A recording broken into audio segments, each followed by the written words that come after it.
The prairie night had the color of old silver, quiet, endless, and cold enough to bite through the soles of worn shoes. Along its empty road, two figures moved like ghosts between the snowdrifts, a mother and her daughter. The older woman leaned on the younger's arm, her breath trembling, her shawl tattered by the wind. Her name was Mei Lin, a widow who had crossed too many miles and too many stairs. The girl, Hua, only 20, held herself upright not from strength but from fear of stopping. If she stopped, she feared the world would forget them entirely. They had arrived in the nearest town before dusk, drawn by the promise of work. Hua had gone from door to door, her voice soft yet steady. "Please, my mother can sew, I can cook." But every face that met hers closed like a shutter. "Foreigners don't belong here." The words were never shouted, only whispered, which hurt worse. One woman had tossed a coin at Hua's feet. It disappeared into the mud like mercy sinking beneath judgment. By the time the last store closed, the lanterns along Main Street flickered out one by one. Hua turned back toward her mother, who waited by the wagon, shivering. "Nobody wanted us," Hua whispered, her lips numb. Mei Lin smiled faintly, as if trying to soften her daughter's despair. "Then we'll want each other." But the moment she said it, she swayed and fell into the snow. Hua dropped beside her. The world narrowed to the sound of her own heartbeat and the distant cry of coyotes. She pressed her mother's face against her shoulder, whispering, "Mama, please don't." The road stretched empty in both directions, until, far off, a lone light began to move. It was a lantern swinging from a rider's hand. The hoofbeats were slow, deliberate, like thunder that had forgotten its purpose. When the horse stopped before them, the rider dismounted, a tall man in a weather-worn coat, broad-shouldered, face half hidden beneath a dark hat. He smelled faintly of cedar smoke and cold iron. "What happened?" His voice carried the weight of a man who spoke only when needed. "She fainted," Hua said quickly. "She hasn't eaten since yesterday." He looked at the older woman, then at Hua, noticing the torn fabric at her knees, the raw skin on her hands. "Where's your home?" "Nowhere," she answered. "Nobody wanted my widow, Mom." The words came out with such quiet honesty that he froze. Something behind his stern expression shifted, the kind of silence that can only be born of loneliness recognizing itself. Without another word, he knelt, slipped his arms beneath Mei Lin, and lifted her as though she weighed nothing. The motion was unhurried, almost reverent. "My cabin's close," he said. "You'll both freeze if you stay here." Hua hesitated. "You don't even know us." He met her eyes, calm and steady. "I don't have to." The horse snorted, its breath turning to mist in the cold. He helped Hua climb up, then placed her mother in her arms. The ride through the prairie was silent but not empty. The wind whispered through the grass, and somewhere in the distance a coyote called again, a song of hunger and survival. When they reached his land, dawn had begun to silver the horizon. A cabin stood there, humble but alive, smoke curling from its chimney, the faint glow of embers within. He led the horse to the post, opened the door, and the scent of pine and heat flooded out. "Sit her near the fire," he said. Hua obeyed, guiding her mother to a chair. The man stirred the coals, threw on a log, and light flickered across his features, angular, sun-browned, with tired eyes that had seen too much work and too little joy. He handed Hua a cup of water. His hand brushed hers, rough, warm, careful. "You both can rest here tonight," he said. "Why?" she asked, voice trembling. "People in town said we should keep to ourselves." He gave a low, almost humorless chuckle. "Town says a lot of things. Doesn't mean they're right." Outside, the wind rose, scratching against the windows. Hua knelt beside her mother, watching the fire lick the air. The warmth seeped into her bones, loosening something in her chest. Fear, maybe, or disbelief that kindness could still exist. "Thank you," she murmured. He nodded but said nothing more. His name, she learned when he hung his coat, was Cole Maddock. 4 hours, the cabin was filled only with the soft crackle of burning wood. Mei Lin slept, her face lit by the flame. Hua sat by the window, staring out into the night, her thoughts caught between gratitude and dread. She had learned long ago that good things often came with a price. Cole moved quietly about the room, setting bread to warm, filling a kettle. He spoke little, yet his presence felt steady, a kind of safety she hadn't known since before her father died. When Hua finally closed her eyes, she dreamed of home, rice fields and rain, her mother's laughter before grief had stolen it. But when she woke before dawn, that dream dissolved. She rose to find Cole already outside, tending to his horse. The morning was thin and blue. Frost glistened on the fence rails. Hua stepped onto the porch, pulling her shawl tight. "We'll leave after breakfast," she said. "You've done more than enough." Cole didn't look up from tightening a rope. "You can't go far with her like that. She'll recover. We won't be trouble." He turned then, eyes the color of overcast sky. "Trouble's not what I'm afraid of." Her breath caught. "Then what?" He hesitated, long enough for the wind to fill the space between them. "You leaving before the storm passes." Before Hua could reply, Mei Lin appeared in the doorway, weak but awake. "We can't impose," she whispered. Cole's voice softened. "It's not imposing if a man wants you here." The words hung in the cold air, heavy with something unspoken. Protection, maybe, or a promise neither side yet understood. A hawk circled above the fields. The first flakes of snow began to fall again, slow and wide as feathers. Hua looked toward the horizon, where the town's church spire barely pierced the mist. She knew what people would say if they stayed. She also knew her mother needed warmth, and this man, for reasons she couldn't name, seemed willing to give it. Inside, the fire popped and whispered. Cole finally broke the silence. "Storm'll turn bad by nightfall. You should both stay." Hua glanced at Mei Lin, who looked at her daughter with eyes full of weary hope. The younger woman nodded slowly. "Just until she's well." Cole gave a quiet nod, though a flicker of relief passed through him. He took her mother's shawl and hung it by the fire to dry. Then he turned toward Hua and said, in that same low voice that could turn thunder into comfort, "Good, because I want all of you safe."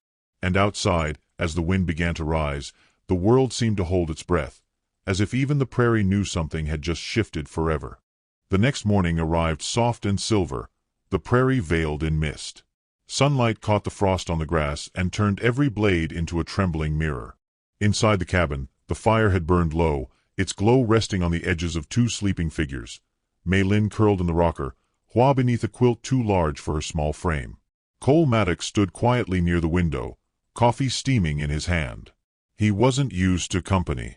The sight of them there, fragile yet peaceful, unsettled something he hadn't felt in years, a yearning he didn't trust. He set his cup down, careful not to wake them, and stepped outside. The wind carried the scent of pine and thawing earth.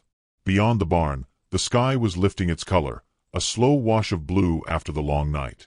Cole shoveled feed for the horses, each motion steady, methodical, trying to drown thought in routine. But behind him, through the half-open door, he could hear faint movement, Hua's voice murmuring softly to her mother, her words a melody he couldn't quite understand.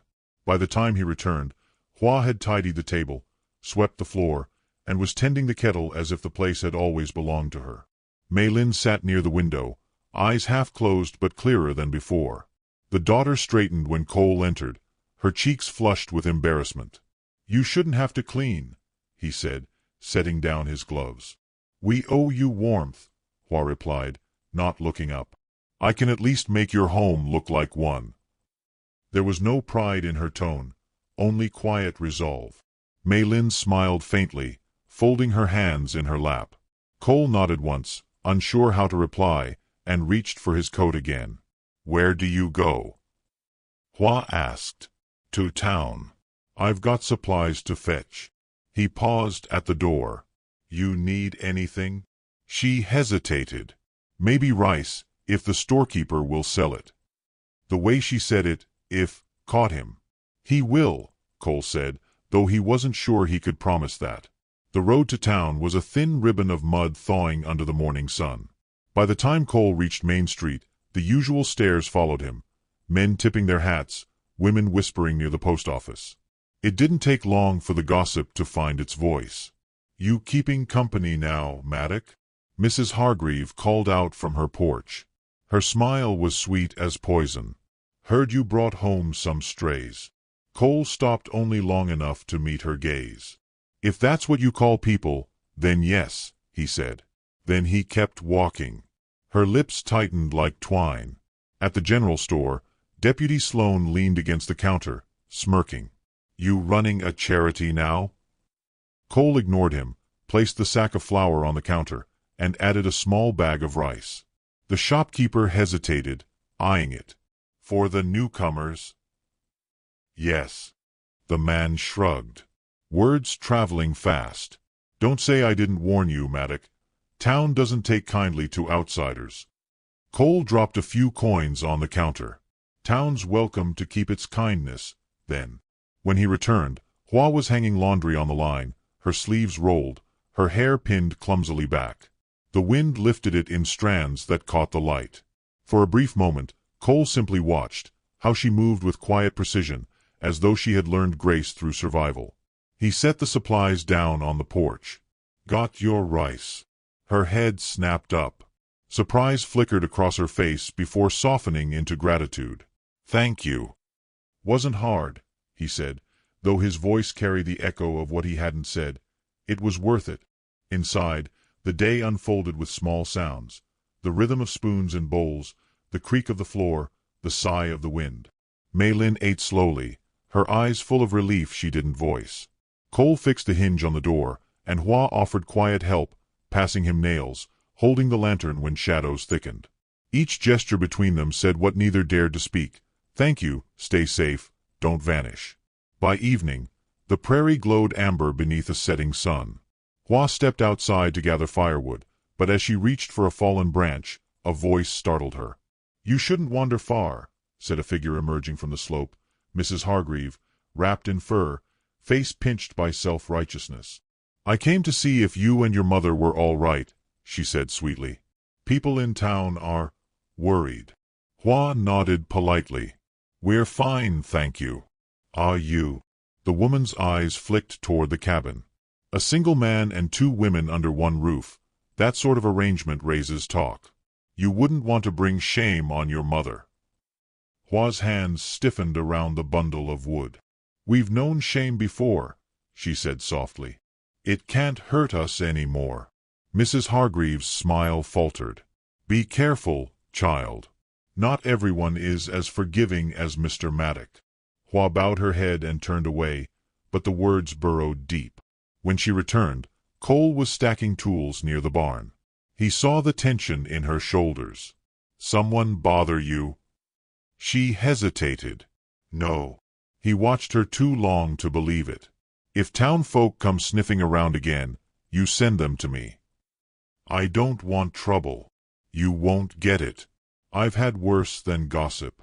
She looked up, their eyes meeting in the dusk light. For a heartbeat, the air between them felt fragile, charged. You don't even know us, she said. He gave a small, crooked smile. Maybe not. But I know what it's like to be unwanted. The truth in his tone broke something open inside her, a quiet understanding that needed no more words. She nodded, throat tight. Later that night, the fire filled the cabin with a low hum. Maylin was mending one of Cole's gloves, her fingers deft despite the tremor of exhaustion. He's a good man, she said softly to Hua. Men like him don't need to speak much. Their deeds do it. Hua brushed her mother's hair from her face.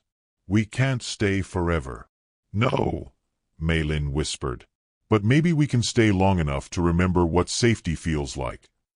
When the older woman slept, Hua stepped outside again. The sky was black glass scattered with stars. Cole was sitting on the porch rail, rolling a matchstick between his fingers. Can't sleep? He asked. Not used to walls, she said.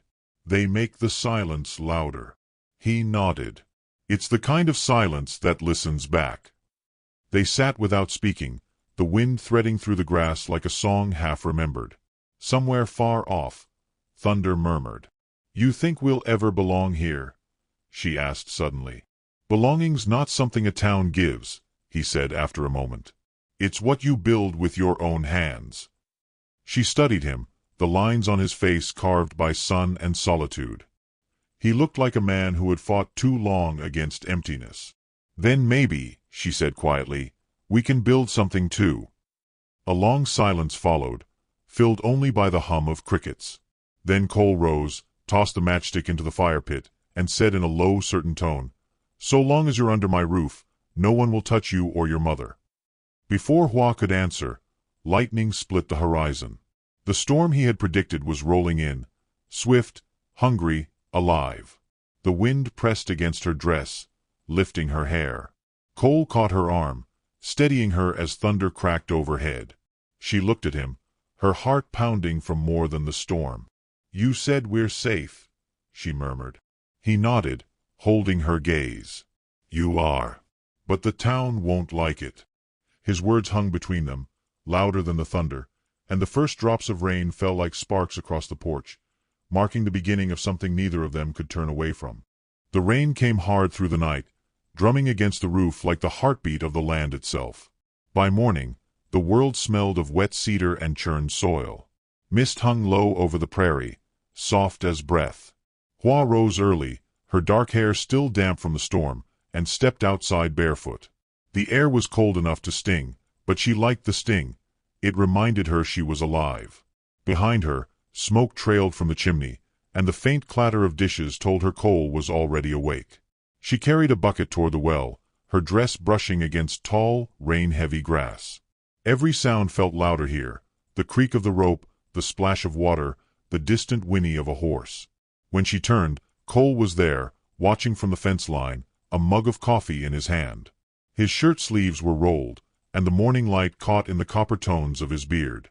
He didn't speak. He rarely did. But something in his gaze said what words never could, that he saw her, not as a burden or a stranger, but as something quietly significant. When Hua brought the bucket in, Mei Lin was seated near the fire, embroidering a strip of linen with careful, trembling fingers. "He works before sunrise," her mother murmured. "That's a good man." Hua nodded. "He works so the silence doesn't win." They spent the morning in small, shared routines. Hua mended a saddle strap while Cole chopped wood, their movements rhythmic, almost like a conversation without speech. Now and then he'd glance over, the faintest smile tugging at the corner of his mouth, as if he couldn't quite believe they were still there. By noon, the sun broke through the clouds, washing the ranch in gold. Mei Lin brought out a bowl of soup, insisting they all eat together. It was the first time laughter dared enter that cabin, Mei Lin chuckling softly when Cole tried to use chopsticks and failed miserably. Hua laughed too, covering her mouth out of habit. Cole caught that shy gesture and felt a warmth rise in his chest that had nothing to do with the fire. Later that day, Cole hitched the wagon. "I've got to take feed to the north pasture," he said. "Fence there's still down from the storm." Hua offered to help, and though he started to refuse, he saw the determination in her eyes. "All right," he said quietly. "But you stay close." The ride across the prairie was long, the wind carrying the scent of sage and rain. Cole guided the horses through patches of mud, his hands steady on the reins. Hua sat beside him, clutching her shawl, her hair loose now, wild from the wind. For a while, neither spoke. Then she said softly, "Back home, storms meant renewal. My mother used to say they wash away bad spirits." "Out here," Cole replied, "they just make the land hungrier." "But maybe hunger's not always bad," she said, glancing at him. "It means you still want to live." He turned his head slightly, the corner of his mouth curving. "You sound like you've had to remind yourself of that." "I have," she said simply. They reached the fence as the sun tilted west. Together they worked, Cole hammering new posts, Hua holding the board steady. Her hands were small, but she didn't flinch from the weight. Mud streaked her hem, and when she pushed a strand of hair from her face, Cole's fingers brushed hers by accident. Neither spoke, but the touch lingered in both of them like a secret. When the work was done, they sat by the wagon to rest. The world was quiet but for the sigh of the wind through the grass. Hua looked out across the endless horizon. "It's strange," she whispered. "So much space, And still people find ways to make others feel small. Cole followed her gaze. People fear what they don't understand. It's easier to hate than to look close. She turned toward him. Do you? Do I what? Hate them for how they see you. He gave a small, humorless laugh. I stopped caring how they see me when my wife died. The words slipped out before he could stop them. The air between them changed. Hua looked down, her voice soft as a sigh. I'm sorry. He shook his head. It was years ago. Town said I drove her away with silence. Truth is, I just didn't know how to hold on to someone who was hurting. Her fingers tightened around the fabric of her dress. Sometimes silence isn't cruelty, she said. Sometimes it's how we survive. Cole studied her face, the light catching in her eyes like rain on glass. He realized she understood in ways no one else ever had. As they rode back, twilight draped itself over the plains, painting everything in soft fire. When they reached the cabin, the sky had deepened to a bruised violet. Maylin stood outside, worry etched into her face. I thought something happened, she said, rushing to her daughter's side. Only work, Hua assured her, smiling faintly. He fixed the fence. Maylin looked at Cole then, her gratitude wordless but deep. She pressed her palms together in thanks, and he nodded, suddenly awkward under her gaze. That night, the three of them shared dinner. The air felt different, less like strangers under one roof, more like a fragile thread of something beginning. Maylin hummed softly while Hua tidied the table, her voice weaving through the room like smoke. Cole listened, quiet, his hand resting on the edge of his chair, knuckles pale, as though holding himself back from something he didn't yet have the right to feel. After Maylin went to bed, Hua lingered by the fire. Cole was mending a rope, his movements slow and thoughtful. You said your wife was hurting, Hua said carefully. Do you think pain ever really leaves? He looked up, meeting her gaze. No. But it changes shape. Sometimes it becomes the reason you start over. She nodded, eyes glimmering in the firelight. Then maybe that's what we're all doing here, starting over.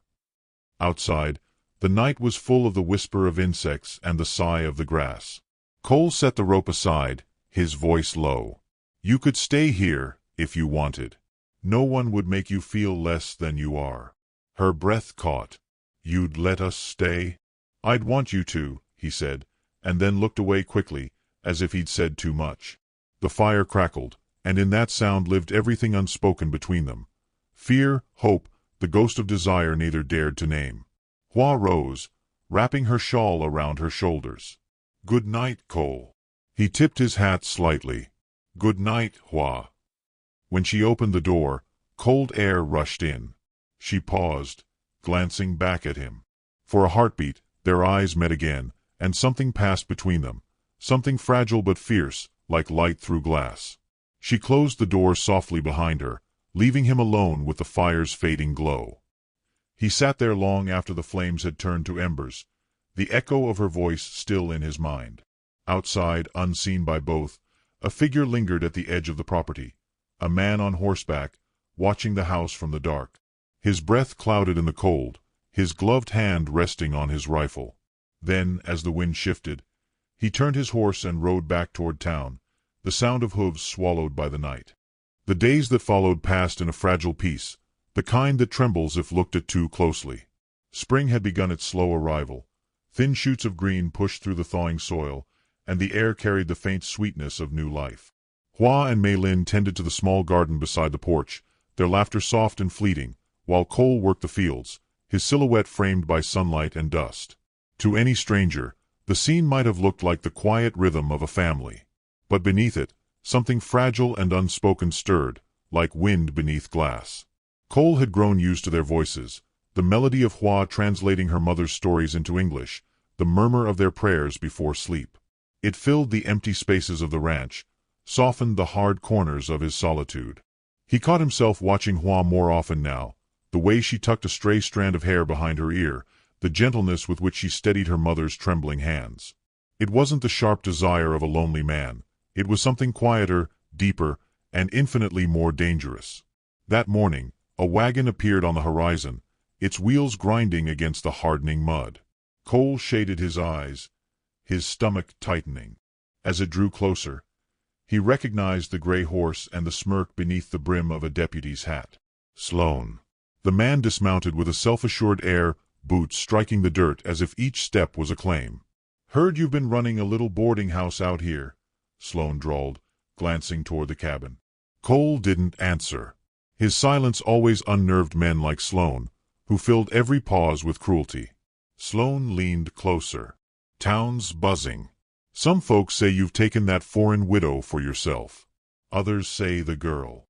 Cole's jaw flexed, but his voice stayed calm. "You're trespassing." Sloan laughed, low and mean. "You think that matters when people start talking? Preacher's wife saw them in the market last week. Said they don't belong." Cole stepped forward, close enough for his shadow to cover Sloan's boots. "Then the preacher's wife can stay on her porch." Before Sloan could answer, Hua emerged from the cabin, wiping her hands on her apron. Her expression softened when she saw Cole, then faltered when she noticed the deputy. Sloan's grin widened. "Well now, there she is." He tipped his hat mockingly. "Afternoon, miss. You speak good English for someone who don't belong here." Hua's hands stilled. She said nothing, but her shoulders squared. Cole moved between them. "You've said enough." Sloan raised both palms in feigned innocence. "Just being friendly. Don't want the folks in town thinking I'm unwelcoming." He turned to leave, pausing to spit into the dirt. "Watch yourself, Maddock. Sooner or later, the town will stop whispering and start deciding." When he rode off, the silence left behind felt colder than the wind. Maylin had appeared in the doorway, her face pale. "He means trouble," she whispered. "I've handled trouble before," Cole said, but Hua could hear the anger in his voice like a storm held behind glass. That night, the cabin was quieter than usual. Maylin retired early, her frailty deepened by worry. Hua lingered by the window, watching lightning flicker far out on the plain. "You shouldn't fight them," she said softly. "They won't understand." Cole leaned against the table, his voice rough with fatigue. "I don't care what they understand.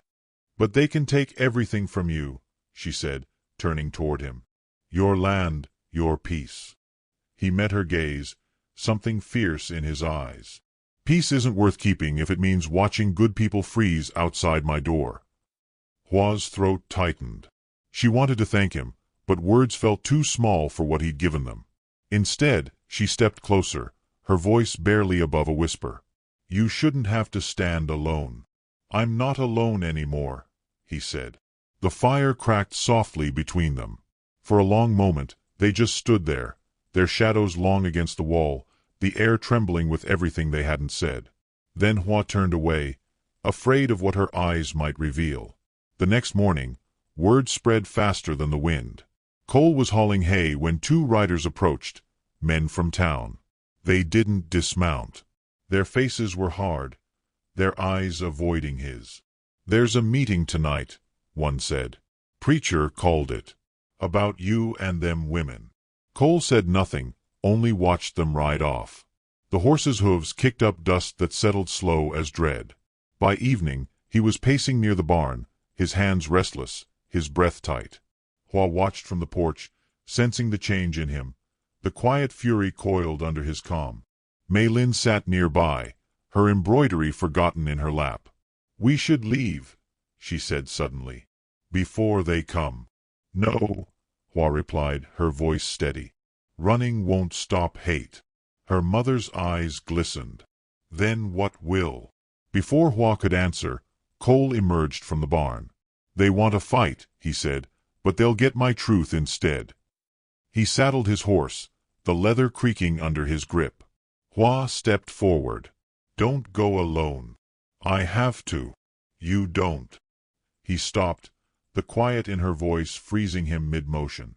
When he turned, she was standing at the foot of the steps, the fading sunlight painting her in gold. "You once told me people fear what they don't understand," she said. "Then let them see what kindness looks like." Her courage startled him more than any threat. After a long silence, he nodded. "Stay close to your mother. I'll be back before dark." He left in a cloud of dust, riding toward the gathering storm of voices. Hua watched until he disappeared down the road, her hands pressed to her heart as if she could keep it from breaking. The meeting took place in front of the church, lanterns flickering in the wind. Men shouted, their faces red with drink and fear. Cole stood before them, quiet, his hat in hand. He told them what they didn't want to hear, that the women had done no harm, that mercy cost nothing, and that hate had no place on land built by exiles and dreamers. But words seldom win against ignorance. When he returned hours later, his knuckles were bruised, his shirt torn at the collar. Hua ran to him, fear dissolving into relief. "They hurt you. Not enough to matter," he said, wiping the blood from his lip. "They just wanted to remind me I don't belong either." Mei Lin touched his arm gently. "Then maybe we are all the same kind of lost." Cole looked at Hua. "Maybe that's what binds us." The night deepened around them, filled with the smell of rain and ash. Hua helped him sit by the fire, cleaning the cut on his cheek. Her hands trembled slightly, but she didn't look away.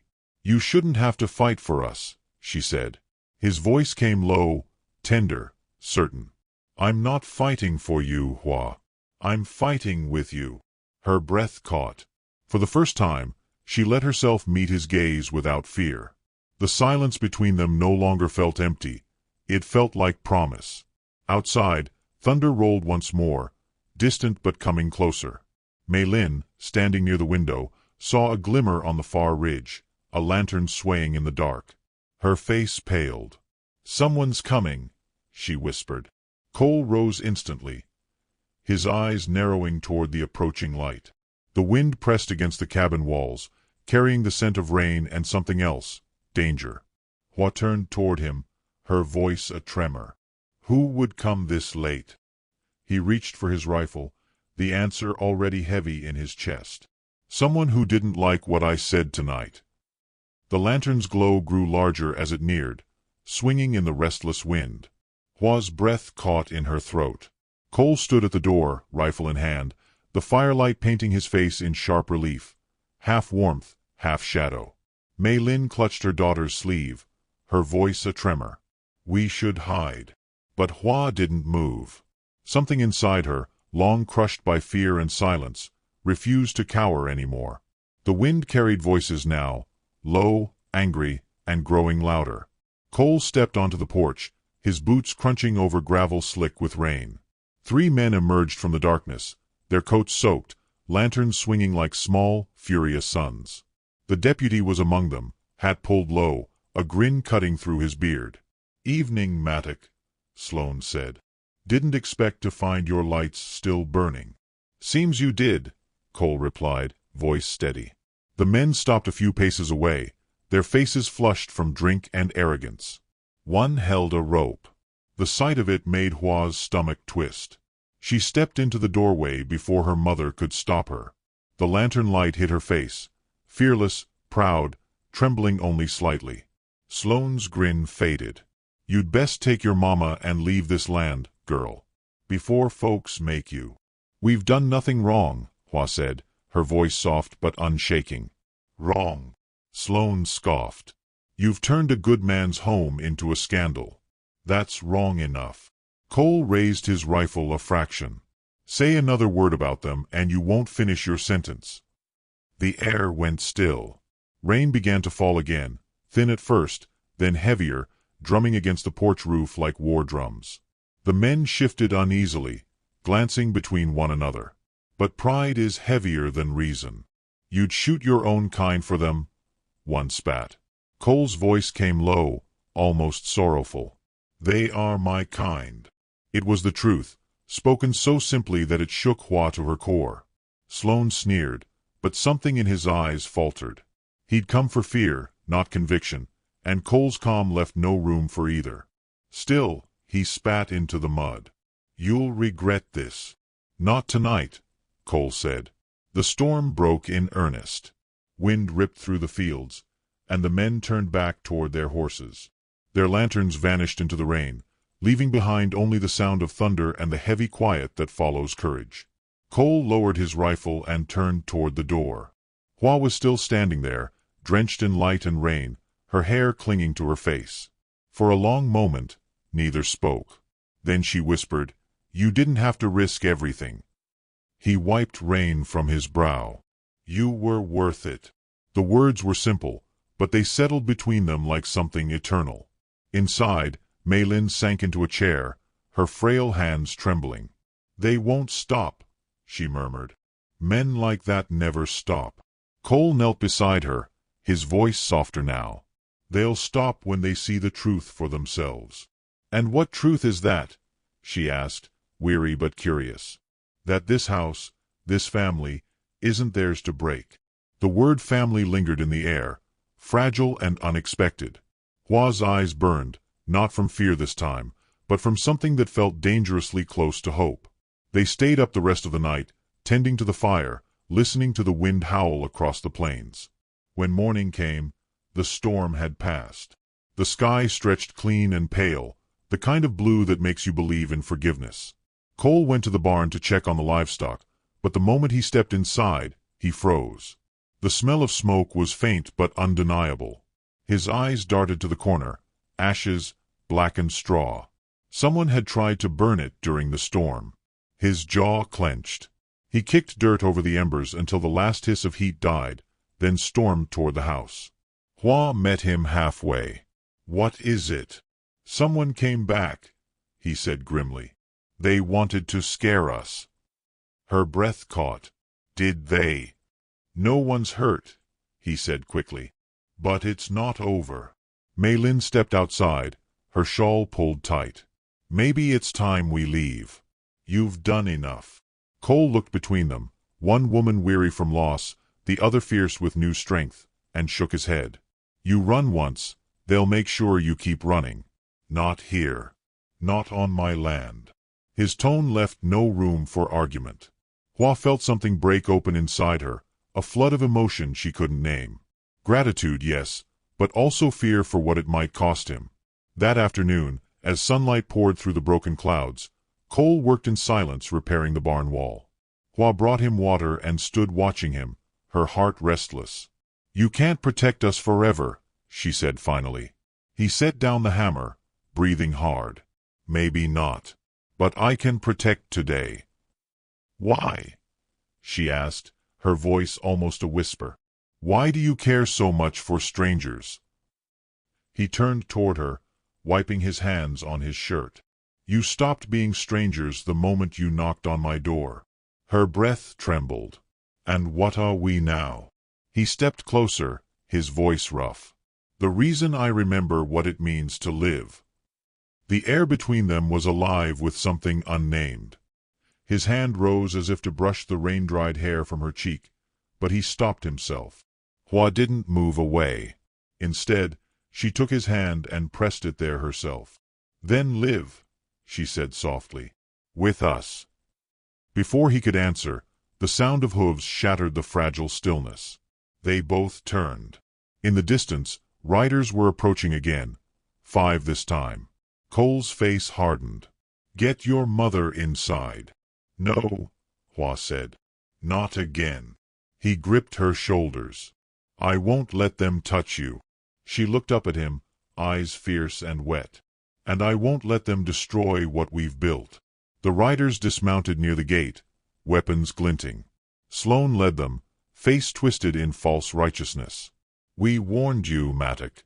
The preacher says you're defying God himself."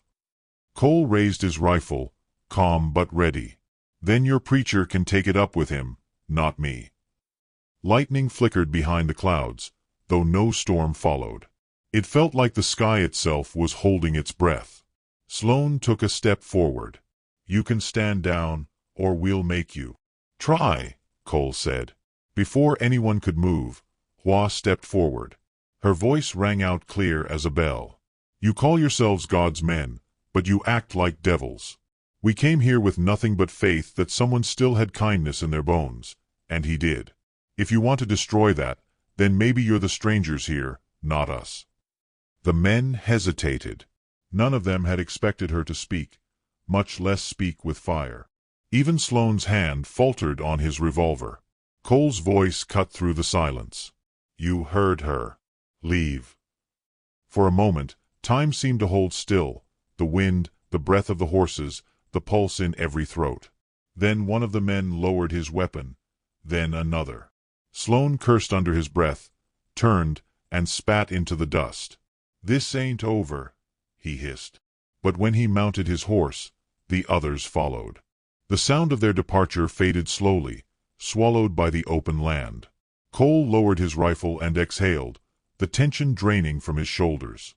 Hua was still standing in front of him, trembling from the storm she'd unleashed. "You didn't have to," he said. "Yes, I did," she whispered. "You fought for us. It was time I learned to fight too." He looked at her, something unguarded and infinite in his eyes. Then he stepped forward and pulled her into his arms, not out of passion, but relief, and the kind of love that grows in silence and survives every storm. Mei Lin watched from the porch, tears catching the light. "My daughter finally found her home," she murmured. As the sun slipped behind the horizon, painting the land in gold and blood, the prairie fell quiet again. Cole still held Hua close, his voice barely more than a breath against her hair. "They'll talk, you know. Let them," she said. "We'll live louder." He smiled, a small, weary, perfect smile. And in that fading light, 3 souls who had been lost in the vastness of the West finally stood where they belonged, not as savior and strangers, but as a family carved by mercy and defiance.